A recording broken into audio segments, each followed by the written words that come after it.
Sean, right here. Right here. Congratulations on the win. Initial thoughts after a pretty insane fight like that? My shins hurt really bad. Those are my initial thoughts. Is that just from all the kicks you threw? Yeah, just all those kicks. My ankle's good, if you guys were wondering.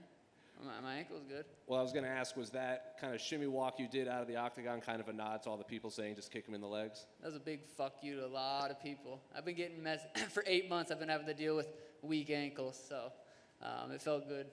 I got asked about the head kick in the first round. I think everyone back here, probably including yourself, thought the fight was over. Obviously, the ref let it continue. Thomas showed how tough he was, but what were your thoughts after that whole scene right there? Yeah, Thomas is tough as nails. I don't know. He cracked me once at the end of the second round. So I'd have to go back and watch that that first knockdown. But yeah, I like that walk off, as you guys know. Then you were doing a lot of like this look away, head shakes into the knee. You Yeah. were kind of like even dancing around. Is that just something you do in camp, or just in the moment right there? I've been doing that for a long time. I think I did it when I fought on the Contender Series. I've been doing it for a long time. I spin a lot, obviously. I spin pretty fast. You know, spinning to the body, spinning to the head. That's a dangerous shot when you land it. So doing a fake spin, they got to react to it, whether it's high or low, and come back with a 2. So it's something I've been throwing for a long time.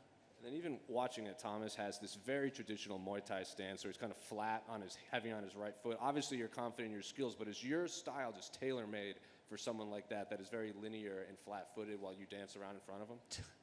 Yeah. This matchup excited me. Exactly. And then finally, how soon do you want to get back in there? And is there any specific name you want to fight when you return? I want to fight before the end of the year. So I don't know when. I don't know who. I want to get back in the gi. I want to train. I want to get better. And that's my number one priority. Sean, I know you wanted the walk-off, but are you at least satisfied that it was a very violent knockout anyway? Yeah, it was still, I think, potentially viral. I think it was still a good knockout. That shot, it was unnecessary. I looked in his eyes. He wasn't there. But, in the first round, after the ref said, hey, if I don't stop it, you gotta keep fighting. So I had to give him one more little juicer to the lips. Did you think the referee should have stopped it in the first one? I don't know. I'd have to see it. I'm glad he didn't. I gotta go a whole nother round.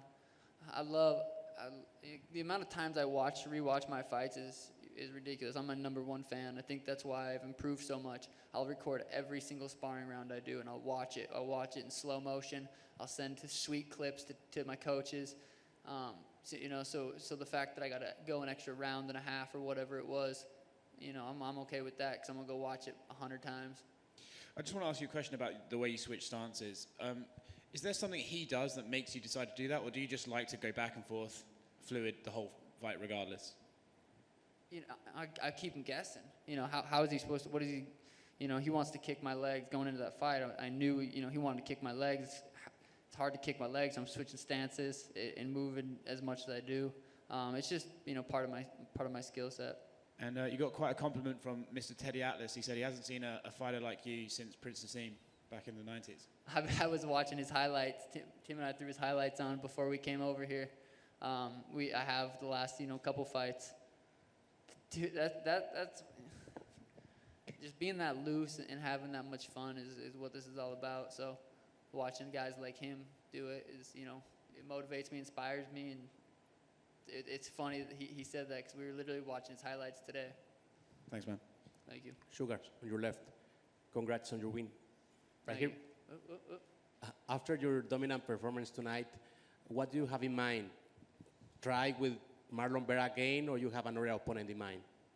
I don't have any name, any opponent. UFC they'll message me. They say, hey, just like they did this fight. It's supposed to be in February. They said Thomas in February. I said, sweet, let's do it. So I'm assuming it'll go like that. They'll send me a name, a date, and let's do it. So we'll see. Sugar Shane. Don't. Good to see you. Sugar Shane. I'm trying to become famous enough where it's Sugar Sean, but we'll see. Back over here. Did you see the message yesterday from Snoop Dogg? The schmo ran into him, sent it to Tim, called you Sugar Shane. Yeah, I saw that. Told you to do his thing. What did you think when you saw the message? What did I think when Snoop? Say that again. What did you think when you saw the message from Snoop? Sugar Shane. It just rolls off the tongue. What did he say at the end of that? I forgot. Break him off some. I broke him off some. I was inspired by Snoop. He said, Sugar Shane, got to break him off some. So I had to go break him off something. Hey, Sean over here. Correct me if I'm not mistaken. Was this your first fight after becoming a father? Yeah, it was. I mean, some people talk about it, they feel that extra motivation, that extra change. Any of that in your system? I wanted to win before I had a baby. A lot of people say they want to win more or whatever. I wanted to win bad. I've always been competitive. You know, I'm so excited to get home. More excited to get home now to see Danny and Elena. But you know, before I had a baby, I wanted to win 100%. Now that I have a baby, I want to win 100%. It didn't change in that aspect. It didn't make me train harder. I'm training. I'm doing everything I can to go win a fight. But you know, fatherhood's been awesome. Just to talk about your celebration in the cage, you hit the jumper. Was there anything behind that particular celebration, or is it just because you used to play basketball? After my fight against Eddie, Tim said I should have hit a little jumper right after. So ever since he told me that, I was like, damn it, I should have.